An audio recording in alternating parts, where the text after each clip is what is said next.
Ketika ini umat Islam di dunia berjumlah 1.57 bilion. Namun masih ada yang belum menguasai bacaan Al-Quran, apatah lagi menguasai isi kandungannya. Jika umat Islam itu tinggal di negara-negara konflik hingga mengalami kesukaran akses pendidikan, alasan itu boleh diterima jika tidak dapat membaca Al-Quran dengan sempurna. Bagaimanapun di negara ini sepanjang masa ada sahaja yang khatam Al-Quran, sejajar usaha menggalakkan lebih ramai generasi Al-Quran dilahirkan. Ikuti laporan yang disediakan wartawan Nurzian Ibrahim.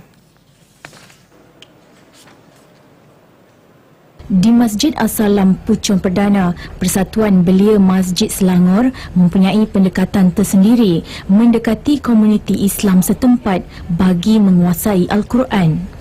Jika tidak mahir mengaji juga, boleh menyertainya dengan hanya duduk, dengar dan fahami maksud Al-Quran yang diajarkan.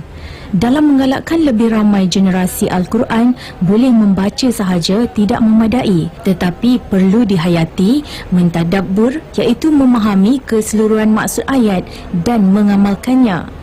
Menurut Urustia Program Ustaz Syahril Muhammad, usaha itu berjaya menarik pelbagai latar belakang umat Islam untuk menyertainya. Kebanyakan belia, dia berasa rendah diri sebab aku tak reti baca Quran. Kan? Jadi tak bolehlah aku nak tadarus. Kan? Jadi tapi dekat sini kita nak mengubah persepsi tu.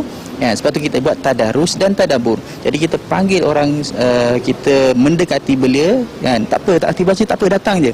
Dan kita bersama-sama dalam kumpulan yang bertadarus. Jadi anda pun dapat pahala tadarus juga. Sebab anda tasmi', anda mendengarnya.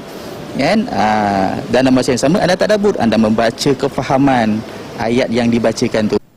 Ini adalah pertama kali buat kaedah macam ni, tadarus dan tadabbur, dan permintaannya amat tinggi. Dan insya-Allah program ini akan dikatakan meletuplah di Selangor ni. Sebab dia konsep baru dan untuk permulaan kita nampak amat menggalakkan.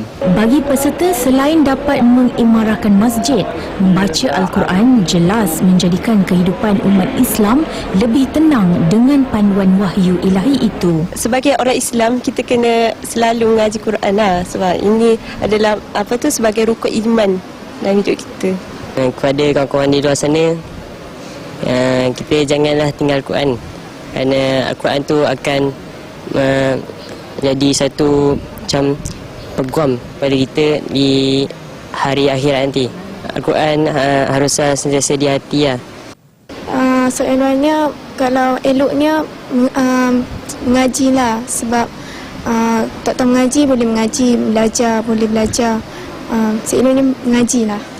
Marilah kawan-kawan kita datang ke Masjid As-Salam ini, membaca Al-Quran daripada kita buang masa buka Facebook, Twitter, Instagram ke benda yang tak sepatutnya yang melain-lainkan kita. Segelintir orang Islam di negara ini tidak perlu malu sekiranya tidak pandai mengaji Al-Quran. Kestabilan pembangunan negara memberi akses mudah untuk mempelajari ilmu Al-Quran di negara ini dengan apa jua kaedah dan cara sekalipun.